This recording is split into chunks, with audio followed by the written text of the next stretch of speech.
Ask Reddit. If they made a show called White Mirror that was about all the positive aspects of human/technology relationships, what would be the plot of certain episodes? I read something a little while back about an AI escaping its lab and living on the internet, and subtly manipulating things for the better as it learns about humanity. I would really like to see that idea expanded on. Fed up with apps like Snapchat and Instagram showing you what you're missing out on, a young girl creates an app which shows all the good memories you don't remember. Mental health problems in the nation diminish significantly as a result. A lonely person finds a not horrible group of people with similar interests and eventually meets up with some of them in real life. Remember that episode of Futurama where Fry gets to go back and see his mom in her dream? That would definitely be the plot of one. Here is that scene if you want to be hit with feelings. A daughter grows up video chatting with their dad who rambles on and barely lets her get a word in edgewise, giving loving advice and accolades and familial anecdotes, but who is absent at every major life event up to marriage and always apologizes. She is accompanied to the altar by her mother. Afterwards, the chat with dad has him in tears because he regrets more than anything missing walking her down the aisle because he passed away while mom was pregnant. The /r/legal address post where users essentially saved someone who is slowly dying from carbon monoxide poisoning. Every copy of WinRAR would be paid for and registered in the White Mirror universe. A bedridden grandmother in the hospital is able to virtually attend her grandkids' birthday parties and play with them every day. My mother actually had a friend that we barely knew, but we accepted her Facebook friend request out of courtesy, and she absolutely gushes about seeing photos of our kids on Facebook. She sends them presents and cards, she knows what they like, we've even started having Facebook calls with her. She's so warm and giving and gives them 100% of her attention, which is something parents just can't do as often as kids would like. They'll go running around the room holding the phone up to different things saying stuff like "Ruth, it snowed. Look. My wife got nervous yesterday because they took the phone outside to play in the snow and were having so much fun throwing snowballs at the phone. I told her screw it, if they break the phone doing something like that I'll buy a new one. It's worth it." She's like part of our family, and it's all because technology initially allowed her to passively participate with us. The relationship grew organically over time the way relationships used to before the internet. You'd see people frequently at work or at the store or in your neighborhood, over time have longer conversations, and ultimately grow to be friends. The same thing happened here. It started with a like or a comment here or there, then a couple messages, then a virtual birthday card. It enables people to remain in communication with so many more people passively when used correctly. Our kids have never even met her physically, though. Her immune system is too delicate to accept visitors. But even through a 6-inch screen, it's like she's really here. I can only imagine what it will be like when virtual reality lets them really be together. A small village in Africa, where America's digital waste is sent for processing, is home to a young woman who uses the scrap to build powered generators, refrigerators, autoclaves, and ultrasonic cleaners for local medical clinics. The NSA agent tracking someone's communication finds someone suffering and helps them out with money anonymously. Jazz musician living in New Orleans nearly drowns during Hurricane Katrina. He survives, but he suffers a horrible ear infection from the toxic floodwaters, which subsequently causes him to go deaf. Without music, the man falls into a great bout of depression and can hardly cope with life anymore. After nearly a decade of hopelessness and despair, the man drives to a nearby bridge with plans to jump and end it once and for all. On the way to the bridge, he gets a flat tire. A good Samaritan stops and assists him with changing it. Turns out the Good Samaritan knows sign language. The two talk for a while and the Good Samaritan invites him to the lab he works at, where him and a team of engineers are working on designing the first pair of bone conduction headphones.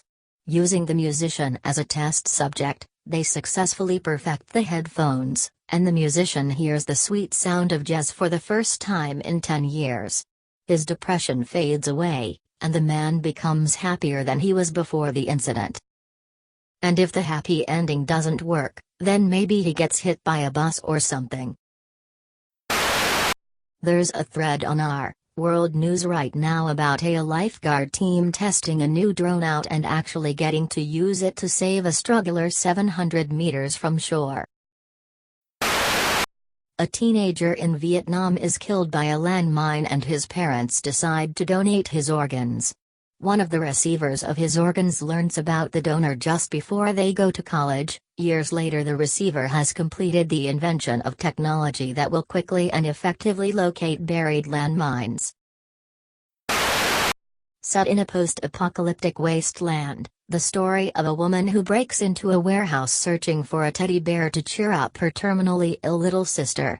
As she is searching, she encounters robot guard dogs that, upon detecting the intruder, embark on helping her find the correct row and shipping pallet on which the box of teddy bears are stored, and then merge to form a Voltron-like Megarobodog and ride her back to her sister just in time for them to perform life-saving surgery to remove the little girl's tumor and then stay with the girl as her loyal and loving robo-pets, and everyone lives happily ever after.